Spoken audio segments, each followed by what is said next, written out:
નમસ્કાર મિત્રો, શું તમારા ઘરમાં દર ચોમાસે ભેજ આવે છે?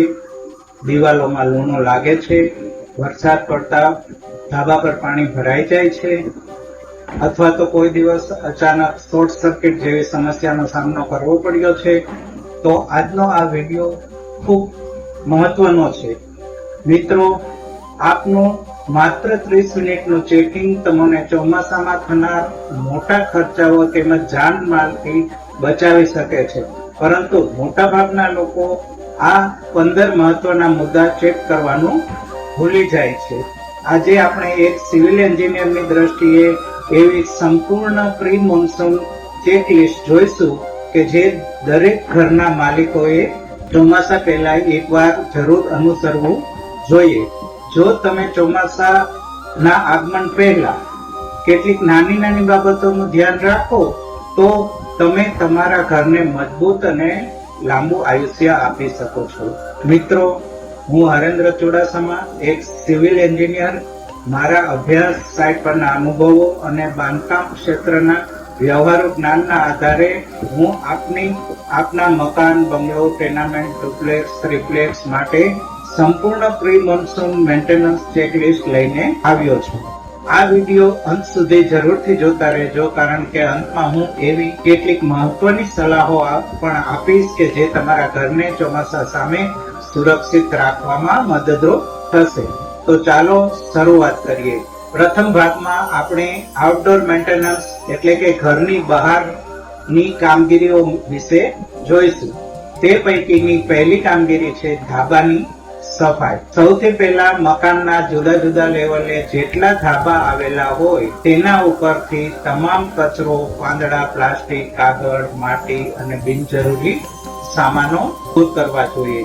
કારણ કે ઘરોમાં વરસાદી પાણીની પાઇપો માત્ર કચરો ફસાઈ જવાથી જ બંધ થઈ જાય છે અને પરિણામે ધાબા ઉપર પાણી ભરાય છે. આ ભરાયેલું પાણી ધીમે ધીમે સ્લેબમાં ભેજ પેદા કરે છે.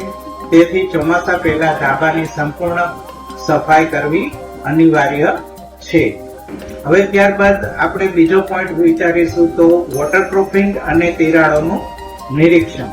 દાદરની કેબિન, પેરાપેટ વોલ, ટેરેસ અને બહારની દિવાલો પર પડેલી તિરાડો તપાસો. જો 5 mm થી મોટી તિરાડો હોય તો ક્રેકસીલ મટીરીયલથી ભરી દેવી.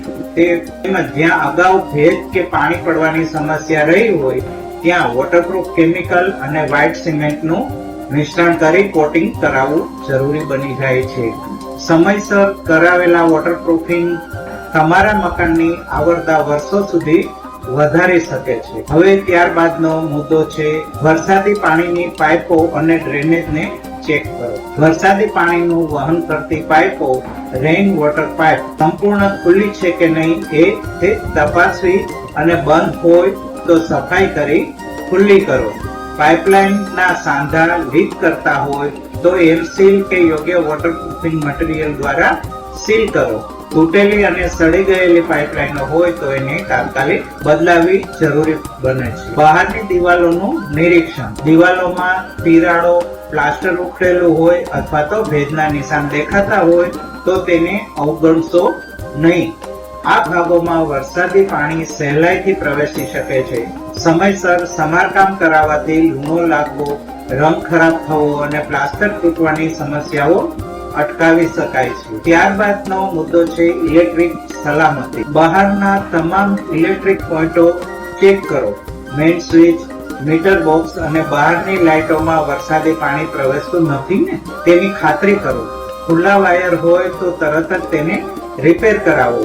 જો શક્ય હોય તો ELCB અથવા તો RCCB ટ્રીપ સ્વિચ લગાડાવો. યાદ રાખો, સલામતી એ જ સાચી સુરક્ષા છે.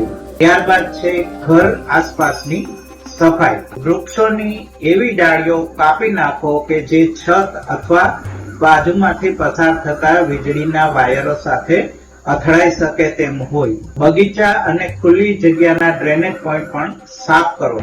વરસાદી પાણીમાં અવરોધરૂપ સામાનને દૂર કરો. ત્યારબાદ છે ગેટ, બારી, દરવાજા, શટરની સર્વિસિંગ. મિજાગરા, લોક, સ્ટોપર, હાલ ડ્રાફ્ટ, સ્લાઇડર ગેટ અને શટરના સ્પ્રિંગ ઓઇલિંગ અને ગ્રીસિંગ કરાવો, જેથી ભેજ સામે કાટ અને સડાને અટકાવે છે. હવે આપણે ભાગ 2 માં ઇન્ડોર મેન્ટેનન્સ એટલે કે ઘરની અંદરની કામગીરી વિશે થોડી ચર્ચા કરીશું. પ્રથમ છે સીલિંગ અને દિવાલનું નિરીક્ષણ. અંદરની છત અને દિવાલોમાં ભેજ, પાણીના ડાઘ કે જૂના લીકેજના નિશાન હોય તો તેની નોંધ કરો અને આ સમસ્યાનો કાયમી ઉકેલ મોટે ભાગે બહારની સાઈડથી ટ્રીટમેન્ટ આપવાથી થતો હોય છે.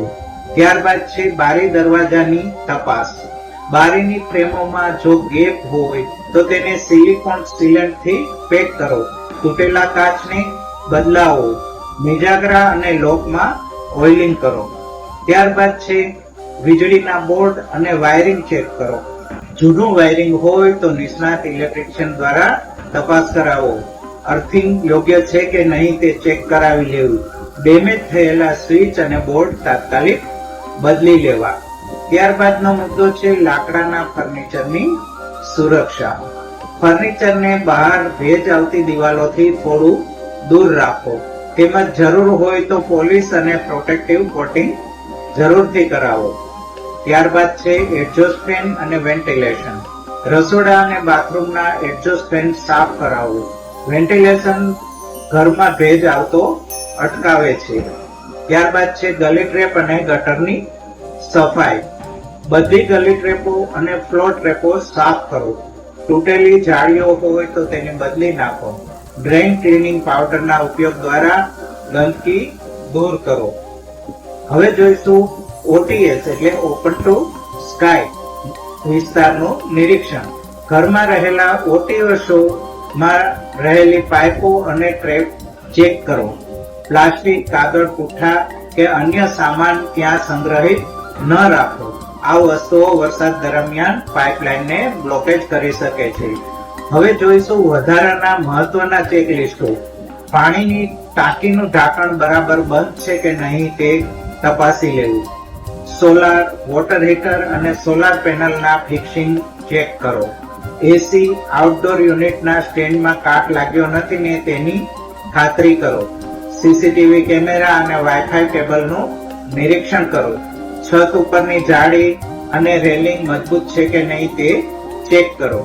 ચોમાસા દરમિયાન ધ્યાનમાં રાખવાની બાબતો જોઈએ તો ઇલેક્ટ્રિકની કામગીરી હંમેશા નિષ્ણાત ઇલેક્ટ્રિશિયન પાસે જ કરાવવી. સારી ગુણવત્તાવાળા વોટરપ્રૂફિંગ કેમિકલ અને સિમેન્ટનો ઉપયોગ કરો. વરસાદી પાણીની પાઇપોમાં જાળી જરૂરથી લગાવો. સમયસરનું મેન્ટેનન્સ તમારા હજારો રૂપિયાનું નુકસાન બચાવી શકે છે. મિત્રો, દિવાલો અને સ્લેબમાં આવતા ભેજ કે પાણી પડવાની તકલીફ દૂર કરવાના વિષય ઉપર નો મારો અગાઉ મૂકેલો વિડીયો જરૂરથી જોજો. તેમાં જરૂરી મટીરીયલ, મિશ્રણ તૈયાર કરવાની રીત અને રિપેરિંગ તેમજ એપ્લાય કરવાની રીતની સંપૂર્ણ વિગતવાર માહિતી દર્શાવવામાં આવેલ છે. આ વિડીયોની લિંક ડિસ્ક્રિપ્શનમાં આપેલી છે.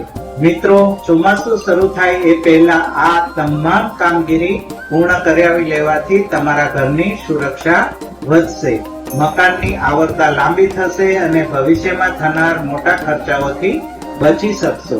હવે કોમેન્ટમાં જરૂરથી જણાવશો કે તમારા ઘરમાં સૌથી વધુ કઈ સમસ્યા આવે છે. ભેજ, પાણી પડવું, ગટર ચોકઅપ કે શોર્ટ સર્કિટ. તમારો અનુભવ બીજા દર્શકો માટે પણ ઉપયોગી બની શકે છે. જો આપને આજની માહિતી ઉપયોગી લાગી હોય તો વિડીયોને લાઈક કરો, શેર કરો અને ચેનલ બિલ્ડિંગ પ્લાનિંગ આઈડિયાને સબસ્ક્રાઇબ કરવાનું ભૂલશો નહીં. આપનો એક સબસ્ક્રાઇબ અમને આવી ઉપયોગી માહિતીઓ આપવાની પ્રેરણા આપે છે. ફરી મળીએ નવી માહિતીસભર વિડીયો સાથે. ધન્યવાદ.